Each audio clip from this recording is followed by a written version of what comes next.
This program is supported by Bank of Commerce, an affiliate of San Miguel Corporation. We think customers.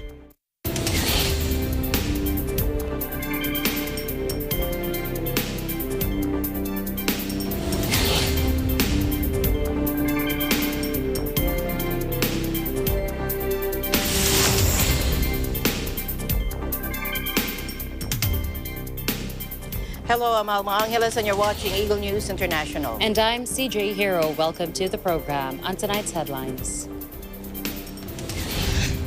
Heavy rains and floods lashing western Germany have killed at least 30 people and left around 50 missing as rising waters led several houses to collapse. The United Nations warned that a perfect storm was brewing, with a raging pandemic disrupting access to routine vaccinations, leaving millions of children at risk from measles and other deadly diseases.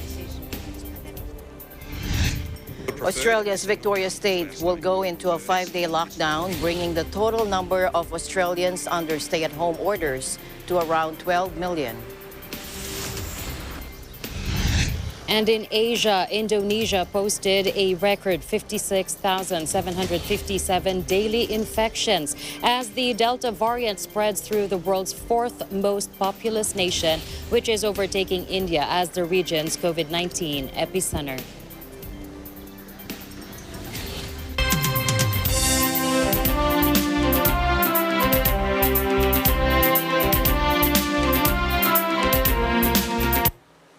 Heavy rains and floods lashed western Germany have killed at least 30 people and left around 50 missing as rising waters led several houses to collapse, according to police.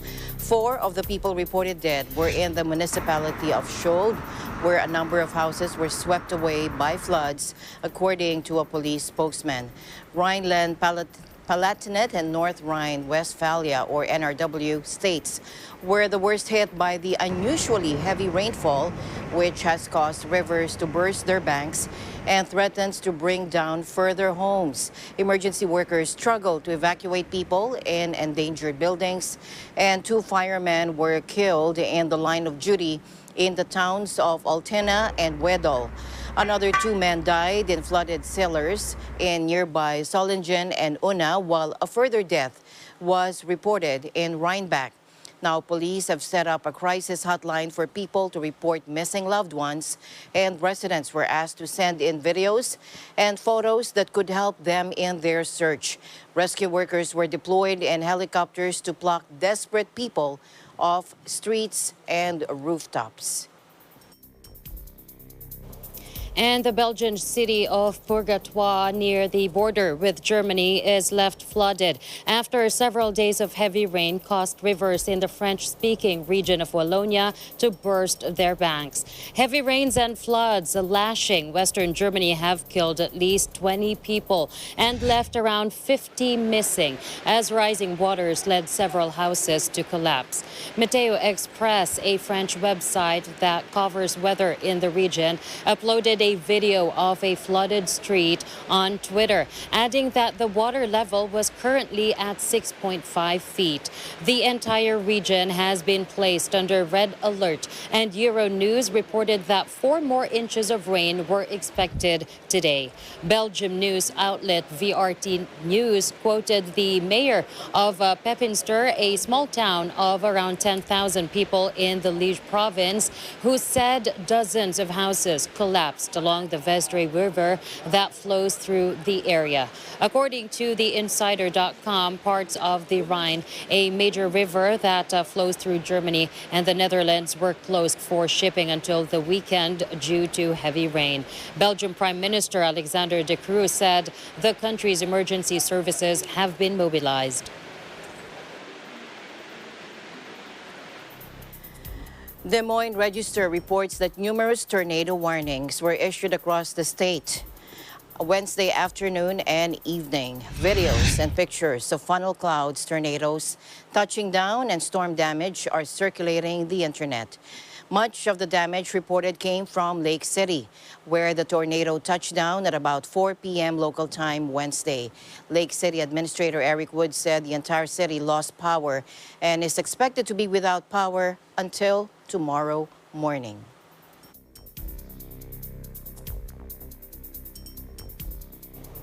Meanwhile, residents in Oregon and Northern California, where fires have already scorched 3 times more land than this time last year, were asked to evacuate. Authorities have moved into the highest level of wildfire preparedness as the largest wildfire in the United States continues to scorch thousands and hundreds of acres. A combination of 2 blazes sparked by lightning last week. The Beckworth complex fire has rapidly grown to some 90,000 acres. Large areas of forest have burned, with reports of homes destroyed in multiple towns and footage from the area showing burnt out abandoned cars and buildings. As the state enters what are traditionally its most dangerous months for wildfires, evacuation orders were also issued for the river fire, which began Sunday just south of the Yosemite National Park. In the neighboring state of Oregon, the even larger bootleg fire more than tripled in size since Friday, reaching more than 150,000 acres and threatening power supplies to California. And take a look at these images showing Russian Defense Ministry planes fighting the forest fires in the Yakutia region in northeastern Siberia. The Il-76 military transport aircraft have dropped more than 80 tons of water into a large wildfire. Flames are tearing across 800,000 hectares of forest, and the hardest hit region of Yakutia in the north has been in a state of emergency for weeks as climate scientists sound the alarm about the potential long-term impact. Russia's meteorological service said Tuesday the country could see its hottest summer on record, driven by climate change after a record-breaking heat wave in June. Russia has set numerous records in recent years, and in June 2020 registered 38 degrees Celsius or 100.4 degrees Fahrenheit in the town of Verkhoyansk, the highest temperature recorded above the Arctic Circle since measurements began. The rising mercury levels have contributed to devastating floods and forest fires that have affected Siberia with increasing regularity. They're also contributing to the melting of the permafrost, which covers about 2/3 of Russia's vast territory. Here in the Philippines, President Rodrigo Duterte has shown courage in asserting the Philippines' rights in the West Philippine Sea, that according to Malacanang. Presidential spokesperson Harry Roque made this remark after Vice President Leni Robredo urged the Duterte administration to show courage in asserting the country's landmark arbitral tribunal victory against China.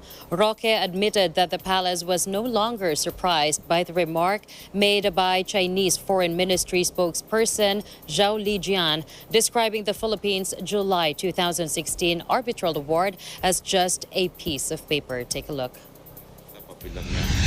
Magandang tanghali, Pilipinas. Hindi na tayo nagulat nang sinabi ng Chinese Foreign Ministry na ang July 2016 arbitral award ay, I quote, a piece of paper, end quote. Now, pero kung inyong matatandaan, pinagdiinan ng Pangulo sa 75th General Session ng United Nations General Assembly noong September 2020 na patuloy na ina-affirm ng Pilipinas ang commitment sa South China Sea in accordance with UNCLOS and the 2016 Arbitral Award. The President said, and I quote, "The award is now part of international law, beyond compromise and beyond the reach of passing governments to dilute, diminish, or abandon. We firmly reject attempts to undermine it." So bilang sagot sa sinabi ng spokesperson ng Chinese Ministry of Foreign Affairs, ang tingin po natin, ang award ay kabahagi na ng international law. Yan po ay sang-ayon sa Article 38 ng ICJ statute, ay subsidiary means of finding out the applicable norm of customary international law, at yan po ay under Article 38 of the ICJ statute, writings of the most qualified publicists on the UN Convention on the Law of the Sea.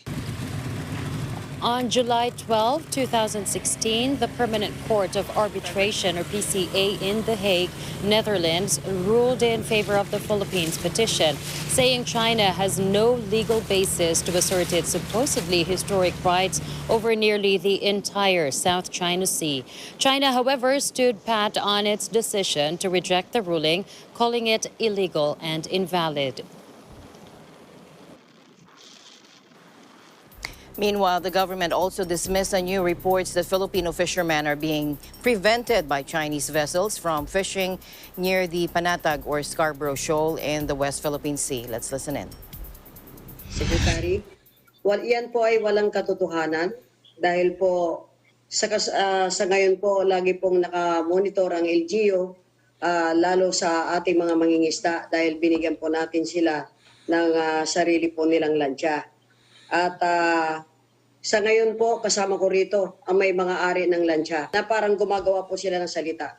Kaya po, dinala ko sila rito para makausap nyo mismo, Mr. Secretary, na sila po ay lumalampas pa doon sa Scarborough.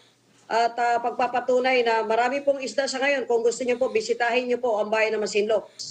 Sige yung po. isyong yan ay na pinupukol sa atin ay 2018 pa. Inilabas siya noong 2019 election. Ngayon, mag-e-election na naman, nire-refresh lang nila yung dating issue. Sir, ito po yung may-ari ng lansya mismo. Okay. Tauhan niyo yung nagsalita. Bakit naman po nagsalita ang tauhan ninyo na hindi raw sila pangingisda sa Boro? At ano ba kung katotohanan bilang may-ari ng lansya mismo? Wala pong katotohanan yun, sir.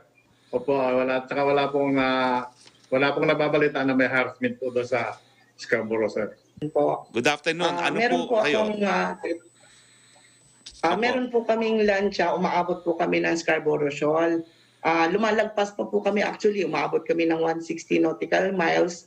Wala pong katotohanan na may nag-haras kasi malaya po kaming nakakapamalakaya doon at nakakapangisda. In May, the Department of Foreign Affairs rejected China's unilateral fishing ban in the South China Sea, noting that the ban encroaches areas on Philippine territory and exclusive economic zone, including Bajo de Masinloc. The supposed fishing moratorium runs from May 1 to August 16.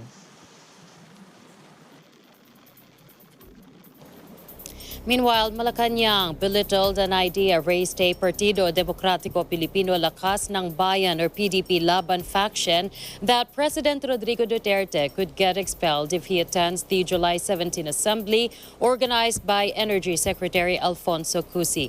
Presidential spokesperson Harry Roque said the PDP Laban faction is free to do whatever they want, but reminded them that the ruling party only gained more members after Duterte, who chairs the party, won as president. Take a look. Bahala po sila kung anong gagawin nila. Pag nagdesisyon ng presidente yung tumakbo ng vice-presidente, kahit anong partido pa, kahit walang partido, tatakbo po yan.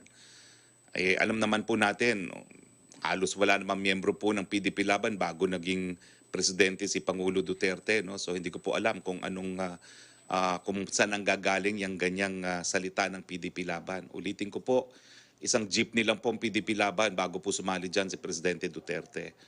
Kung aalisin niyo po si Presidente sa PDP Laban, balik kayo sa isang jeepney.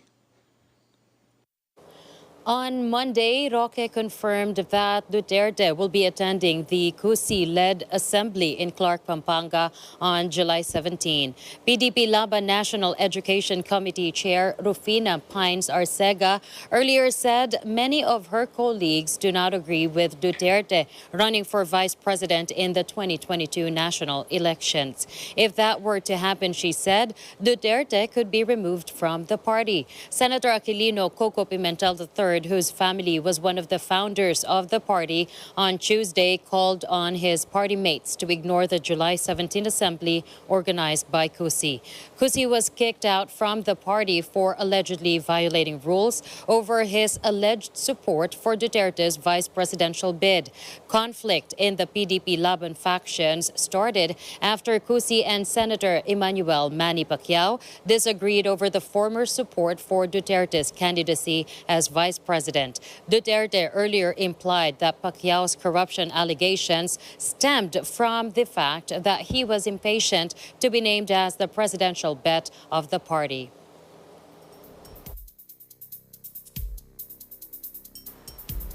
In other news, the United Nations warned that a perfect storm was brewing, with a raging pandemic disrupting access to routine vaccinations, leaving millions of children at risk from measles and other deadly diseases. Take a look. The COVID-19 pandemic has set us back a decade when it comes to the progress reached by childhood immunization. The coverage rate of diphtheria, tetanus, and pertussis has decreased by 3% from 86 to 83%. This means that we are missing out on life-saving immunization for 23 million kids, and 70 million of those have not even been reached by one single vaccine. And with the backsliding we see today, we have an imminent risk of outbreaks happening, measles outbreaks, polio outbreaks, and it's really important now to catch up, recover, try to reach those children being lost during the pandemic year. Otherwise, we'll trade just one crisis for another, and it's the children who are paying the silent price of this pandemic. The disruption in immunization services have been vast across actually most countries during the pandemic year. The reasons are manifold. There are lockdowns, there were difficulties in transports, there were fear and distrust when it came to risk of transmission in healthcare centers, and also healthcare workers were diverged. They weren't, they were put in places where they were needed in the pandemic response instead. All of this together risked the upholding of the routine immunization services. What is needed now is for all countries to look at their immunization services, to restore the immunization, to catch up those children that were lost, those that were not reached by immunization during this pandemic year, and catch them up and give them and offer them the vaccines that are needed.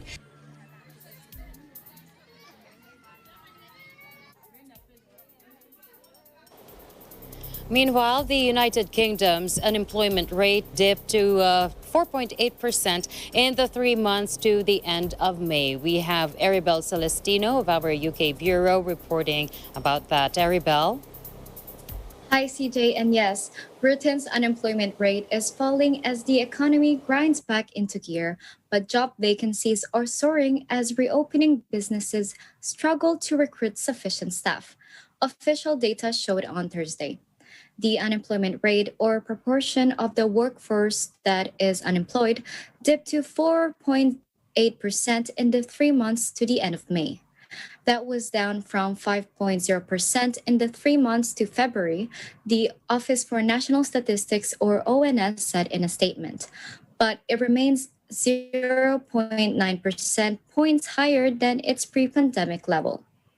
Well, CJ, the number of employees on payrolls, meanwhile, soared by a record of 356,000 in June, hitting 28.9 million people. That is 206,000 below pre-pandemic levels. The labor market has picked up since March as a result of the economy's phased reopening. However, sectors like hospitality have faced difficulty recruiting staff. Job vacancies jumped to 862,000 between April and June, rising by 77,500 from the first quarter. The number of vacancies is now above its pre-pandemic level from early 2020 and stands at a 3-year peak. The labor market is continuing to recover, with the number of employees on payroll up again strongly in June, said the ONS Director of Economic Statistics, Darren Morgan. However, the number of job vacancies continued to rise very strongly, he added. And as you know, CJ, the UK economy is set to fully reopen next Monday, July 19, with the lifting of most pandemic curbs in England. Back to you, CJ. Thank you so much, Aribel, for your report. Of course, that is all things considered, that is a very good development and a good problem to have at this point. Well, as the economy opens there, please do take care and tell us more if there are any more developments about this. Thank you, Aribel. Thank you so much, CJ, for having me. Reporting from the United Kingdom, I'm Arabelle Celestino, and we live in interesting times. And the news continues here on Eagle News. We'll be right back.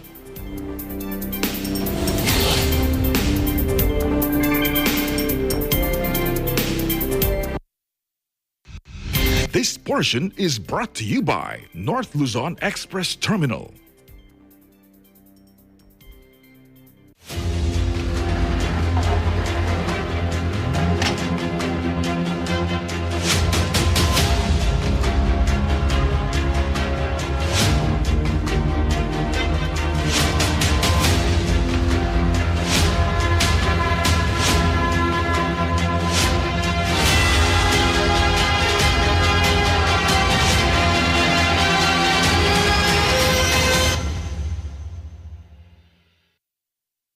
Tagisan ng Galing is supported by Magnolia Incorporated. Magnolia ready-to-cook fried chicken.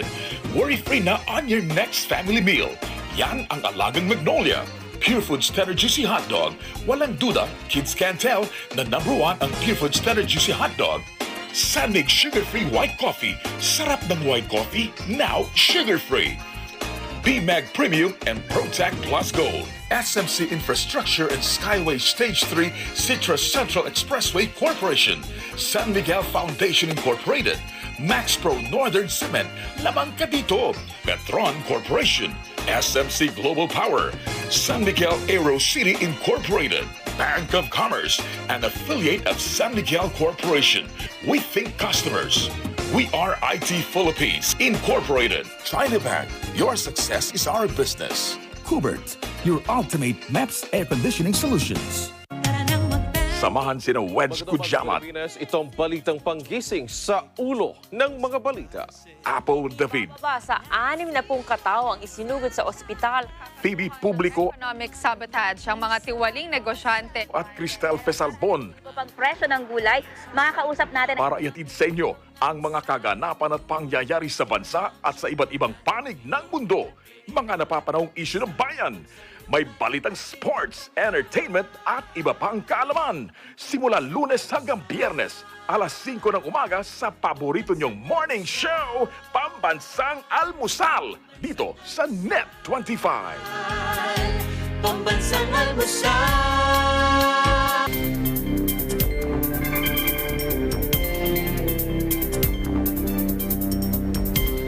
Welcome back. We now go to Australia, where Victorian Premier Daniel Andrews spoke to media in Melbourne about the beginning of a snap lockdown in Australia's second largest city, bringing the total number of Australian stay-at-home orders to around 12 million. Melbourne and surrounding Victoria will join Sydney in a hard and fast lockdown. Take a look.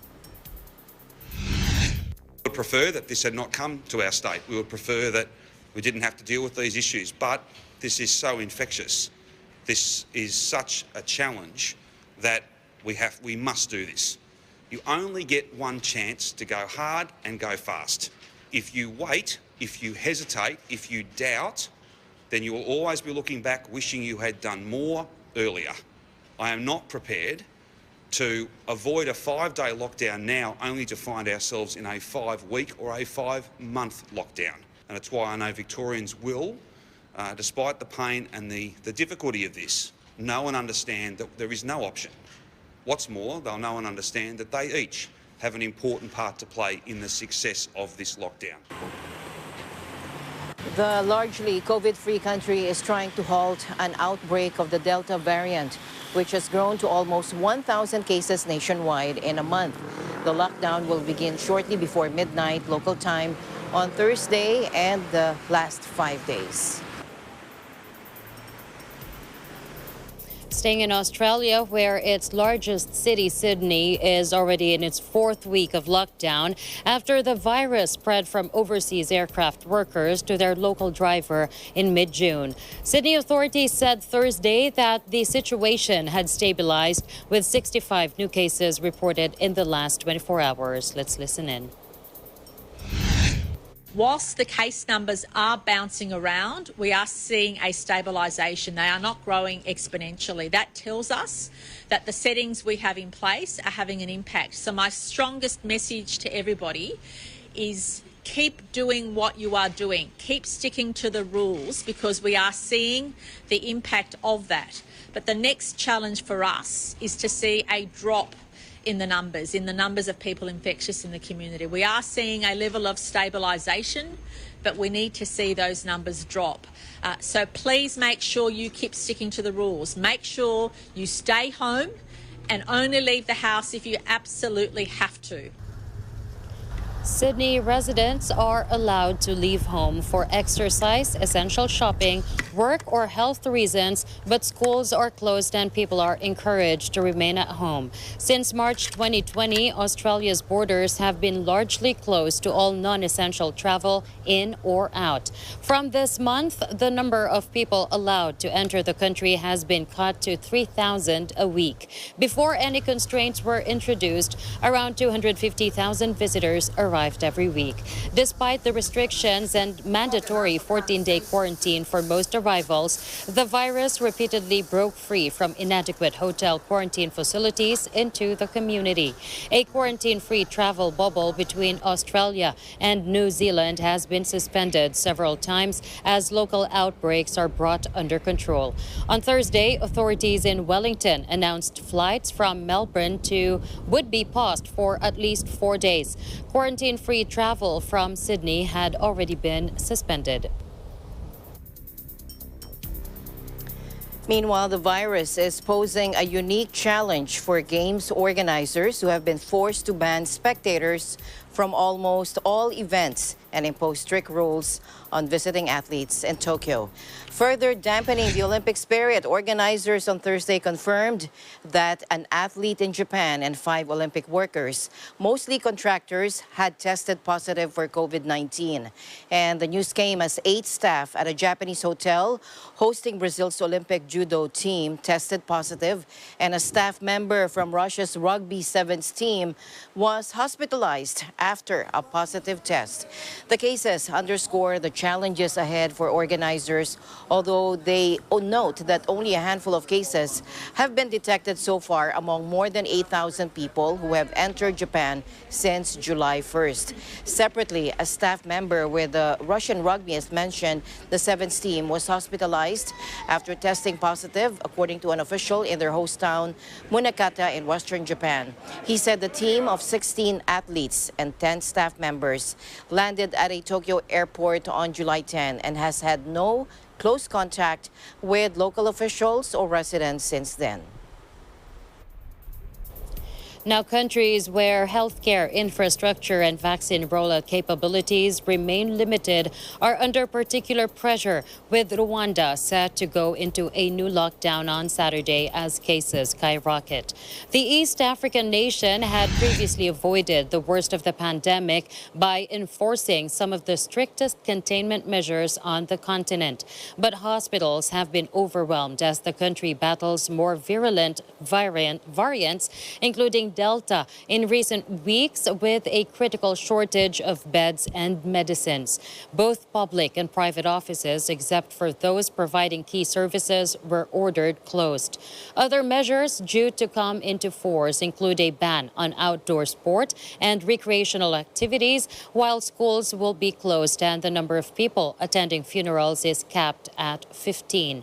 International arrivals and tourism will, however, continue. A dusk-to-dawn curfew introduced in June across the country remains in force. In Asia, Indonesia posted a record 56,757 daily infections as the Delta variant spreads through the world's 4th most populous nation, which is now overtaking India as the region's COVID-19 epicenter. The China-based Asian Infrastructure Investment Bank said it was now loaning the Southeast Asian nation $500 million to boost its response as Indonesia's deadliest wave yet brings scores of hospitals to the brink of collapse. Officials have said that the virus was spreading faster than expected. fueled by the Delta variant. And vaccine doses are flowing into the hard-hit country by the millions, including from Japan and the U.S., while Jakarta on Thursday approved the Pfizer-BioNTech jab for emergency use. Indonesia has said it is on track to receive about 50 million doses of the jointly made jab through this year. Meanwhile, there are fears that the Eid al-Adha celebrations, which start next week, could spark another explosion in cases across the world's biggest Muslim-majority nation. Also facing chronic shortages of medical supplies is Myanmar, where residents across the coup-hit country's biggest city defied a military curfew in a desperate search for oxygen to keep their loved ones with COVID breathing. Residents said they had slipped out in the dead of night to secure spots in lines to refill oxygen cylinders, dismissing claims from the country's military rulers that there is more than enough to go around. Take a look. ပြီးတော့ဒါအခုဒါကျွန်တော်မအိပ်ပဲနဲ့3နာရီ15 20လောက်မှာပေါ့ကောင်းလေးလက်ရှောင်ပါသေးတယ်ဗျာဘာလို့လဲဆိုတော့ကျွန်တော်မာရှယ်လောထုတ်ထားတာဟို4နာရီ10နာရီတော့သူတို့ကတွေ့မှလဲစိုးပါတယ်အဲ့တော့3နာရီကြော်လောက်မှာထွက်လာပေါ့3နာရီခွဲလောက်ဒီရောက်တယ်ပေါ့ကျွန်တော်နံပါတ်15ကျွန်တော်အရှိမစီနီယာတွေအများကြီးရှိသေးတယ်စဖြစ်တယ်3ရက်ပဲရှိတယ်ပေါ့ပထမနေ့ကသူကမူးတယ်ဆိုပြီးတော့ပရက်ရှာကြလို့မူးတယ်ဆိုပြီးတော့လိုက်တယ်ဟောပေါ့ဒီဆေးတွင်းနဲ့ဆေးထိုးတယ်ပေါ့ဆေးလေးစားပြီးတော့နေရပေါ့ဒီအောက်ဆီဂျင်ရှိတယ်နေ့တည်းပေါ့နေ့တည်းကလည်းတော်တော်ခံစားလိုက်တာပေါ့သူကကြက်လို့ဒီတော့ဘာယောဂခံမှမရှိဘူးဒီမနေ့ကျမှအခုရှမ်းစီတန်းနဲ့အိမ်မှာအောက်ဆီဂျင်လည်းညကျွန်တော်တူတကောင်ဟိုကနေအိုးကြီးလုံးပြီးအဲ့ဒါပြီးတော့အိုးပြတ်တော့အိုးပုံတော့ပြောနေတာအိုးလုံးအောက်ဆီဂျင်ကုန်ရတာ The spike in cases is the latest blow to Myanmar, already suffering from a February coup and a bloody crackdown on dissent that has killed over 900 people and gutted the economy. The State Administration Council, as the junta calls itself, says there is no need for alarm. Actually, we have enough oxygen, ran the headline in Tuesday's Global New Light of Myanmar, a state-backed newspaper. The people do not need to worry about it so much and should not spread that rumor, it quoted junta leader Min Aung Hlaing as saying. Infections are also seeping across Myanmar's porous borders. Last week, a cluster in the border city of Ruwili helped push China's daily caseload to its highest in 6 months. Meanwhile, the additional restrictions in Metro Manila amid the general community quarantine status have been lifted, according to Malacanang today. Now, this developed after the Interagency Task Force for the Management of Emerging Infectious Diseases, in a meeting held Wednesday, decided to recommend to President Duterte the further easing of restrictions in Metro Manila. Take a look. Oriental, Zamboanga. Ang mga lugar naman pong babasahin ko ay nasa ilalim ng GCQ.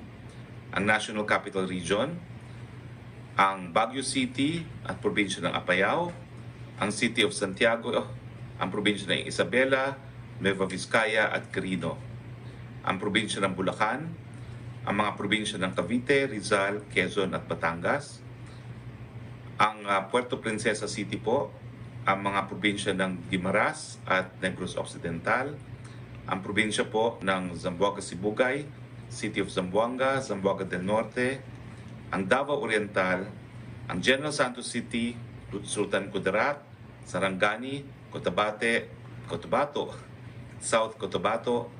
Sa Caraga po, ang Agusan del Norte, Surigao del Norte, Agusan del Sur, Dinagat Island, Surigao del Sur, at sa Barm ang Cotabato City. Lahat po ng mga probinsyang hindi ko po binasa ay nasa ilalim po ng MGCQ.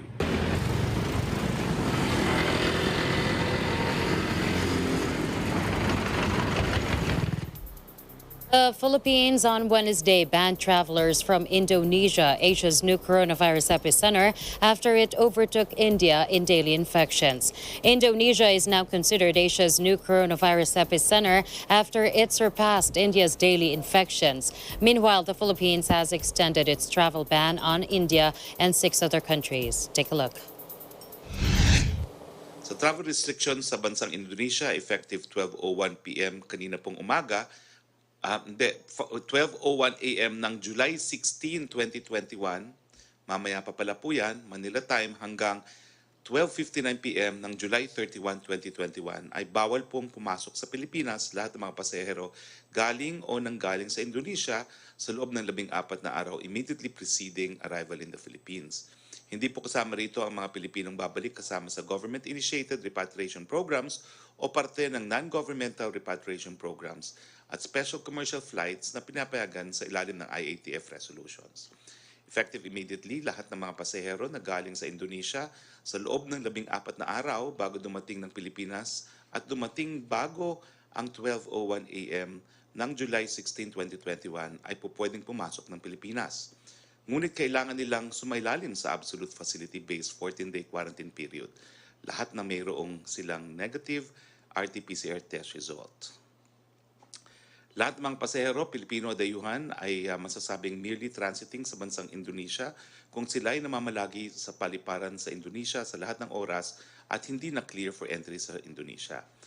Pagdating ng mga pasaherong nag-transit sa bansang Indonesia ay hindi na nangangailangan ng full 14-day facility-based quarantine pero kinakailangan nilang sumailalim sa pinaiiral na testing at quarantine protocols. That's 10 days facility quarantine at PCR test on the 7th day. COVID-19 updates naman po tayo. Ito po ang ranking ng Pilipinas sa mundo ayon sa Johns Hopkins. Nananatiling number 23 po ang Pilipinas pagdating sa total cases. Bumaba po tayo lalo pagdating sa active cases. No? Nasa number 31 na po tayo. Number 130 po tayo sa cases per 100,000 population at number 88 sa case fatality rate, 1.8%. Meron tayong 3,806 na mga bagong kaso ayon sa July 14, 2021 datos ng DOH. Samantala, nasa 95.2% ang ating recovery rate. Kaya naman nagpapasalamat kami sa ating mga medical frontliners.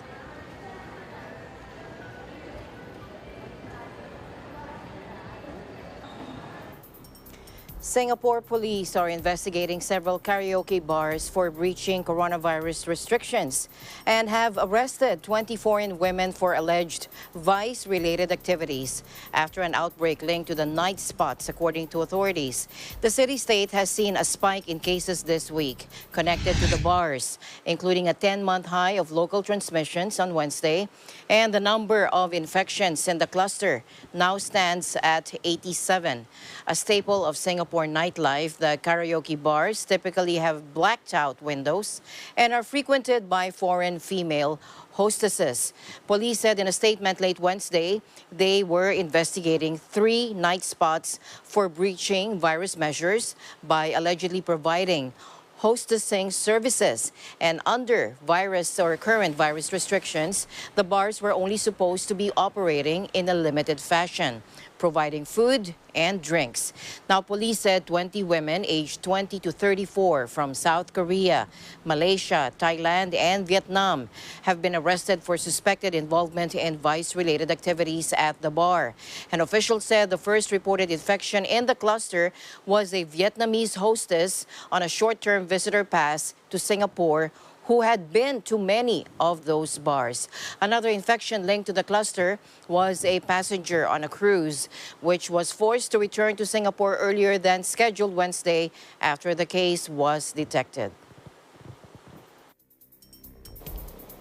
Millions of Chinese people face bans from public spaces, including schools, hospitals, and shopping malls, unless they get a COVID-19 vaccine under new edicts covering nearly 24 cities and counties. The coronavirus first emerged in the central Chinese city of Wuhan in late 2019, but since then, the country has largely brought it under control, and Beijing is determined to keep it that way. The tough new rules, which follow the emergence of the highly contagious Delta variant across Asia, will be imposed on numerous second-tier cities in a possible marker of what is to come for the whole country. China has a national target of inoculating 64% of its 1.4 billion population by end of the year, and new measures suggest high levels of coercion.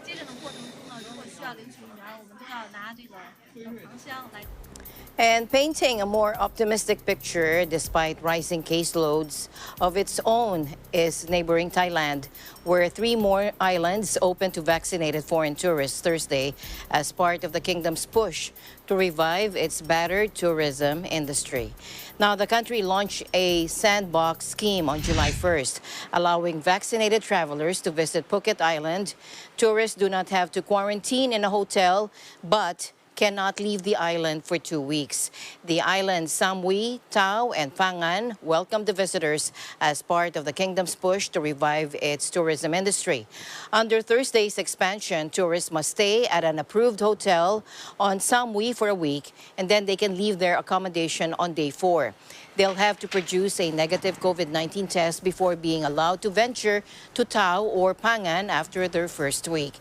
The rest of the country is struggling to rein in infections from the Delta variant, which authorities say now makes up nearly 80% of its caseload. Virus hotspot Bangkok and 9 provinces are under tightened restrictions, including a nighttime curfew and a ban on gatherings of more than 5 people. Eagle News will be back with more stories. Please don't go away.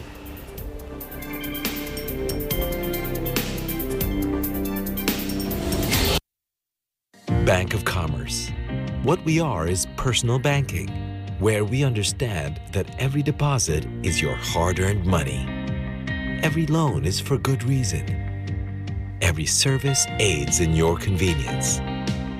Every business of ours is meant to grow yours. We hear you, feel you, and we act on your every banking need. Bank of Commerce, an affiliate of San Miguel Corporation. Mula noon hanggang ngayon, gabay natin ang MTRCB ratings sa matalino at responsableng panonood.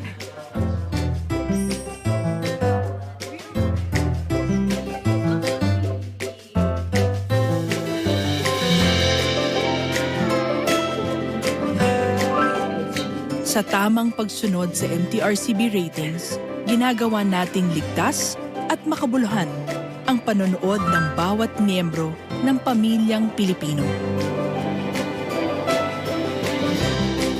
Lumipas man ang panahon, hanggang may pamilyang Pilipino, andyan ang MTRCB. Events happen around us all the time, in our community, in our country, around the world. Events that affect people, move communities, or simply inspire us. Interesting events that people need to know. In these interesting times, we continue to be a competent partner in delivering news about these events. Fast, accurate, balanced. Eagle News, because we live in interesting times.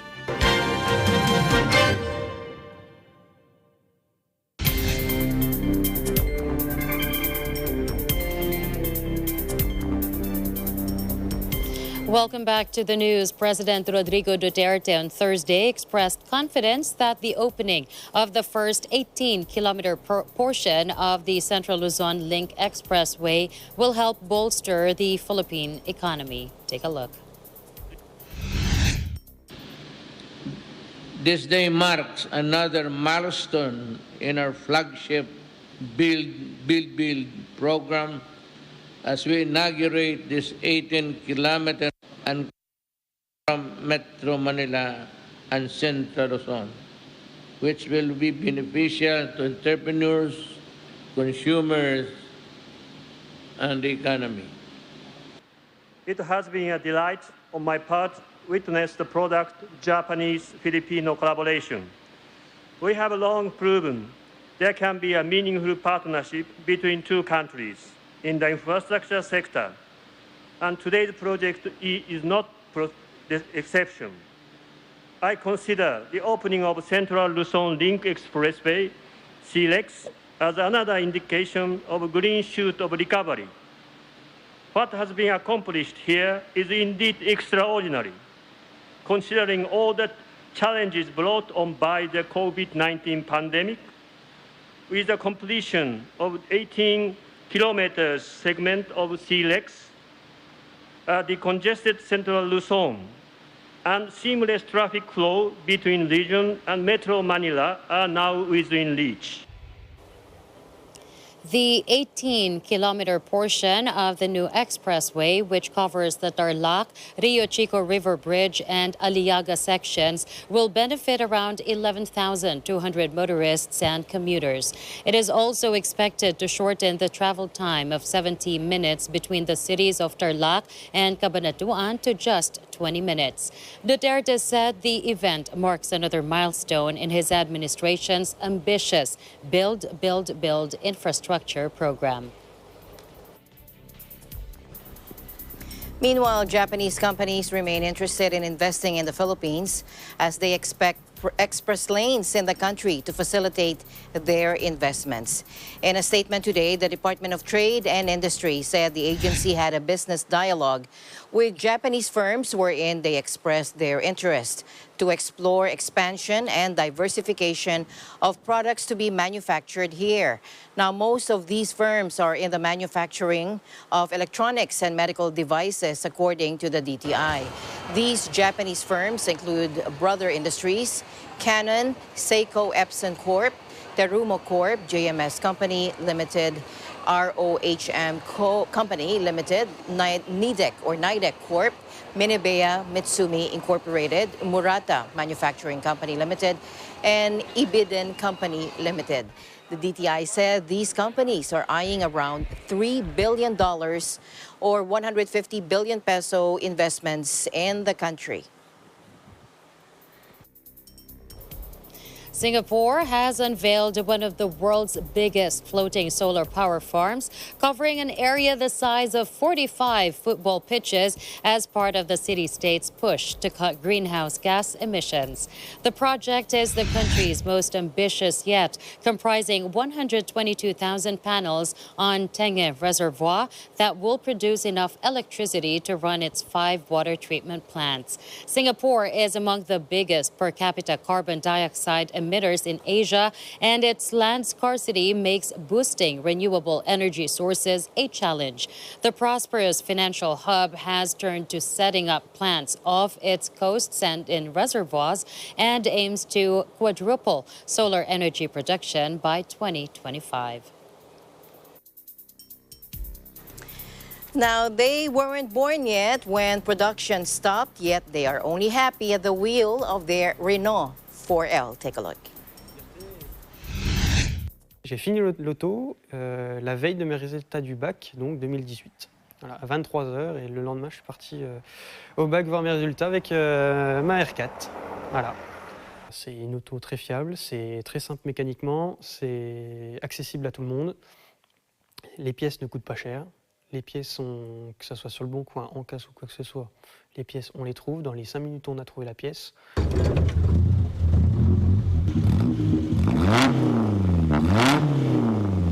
Now, the Renault 4 Clean Air was launched in May 1968 and produced in very small numbers until April 8, 1970. It's a convertible torpedo made by the company Sinpar, already known for its four-wheel drive adaptations. The 60s was a limited series produced as a tribute to the 60s, launched in 3 colors, red, yellow, or blue. Its production was limited to 2,000 units.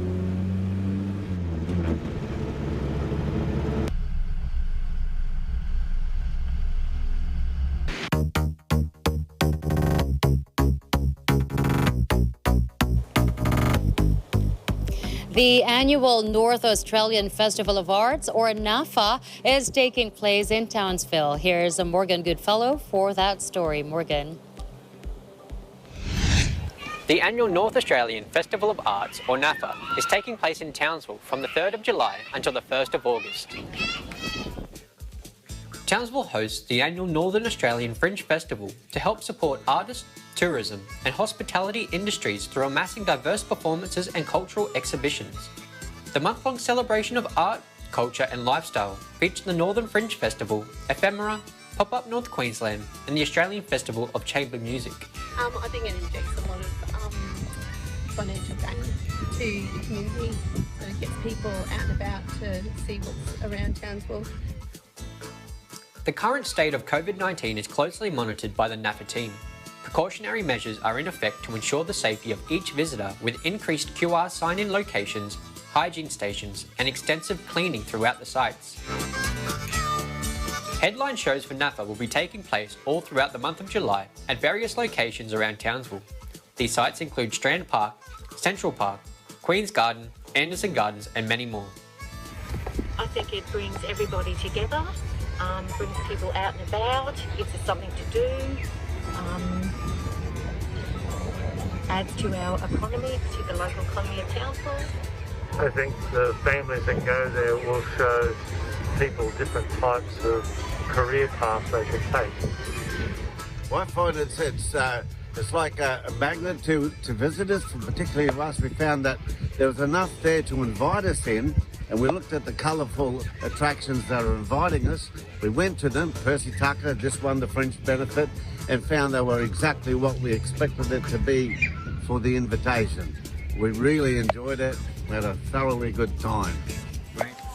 If you happen to be in the area, be sure to check out this unique collection of performances that is sure to lift the spirits of all. Reporting from Townsville, Australia, this is Morgan Goodfellow, Eagle News. We live in interesting times. Thank you so much, Morgan. Those are very nice pictures, by the way. And it's going around town without masks, covering all the arts festival and events there. Nice to have you back, Morgan. And that's it for tonight's broadcast. Thank you so much for joining us. I am CJ Hero. We'll see you again tomorrow. And at the end of the day, there remains so much more to be grateful for. We'll see you back tomorrow. I'm Alma Angeles. And we live in interesting times.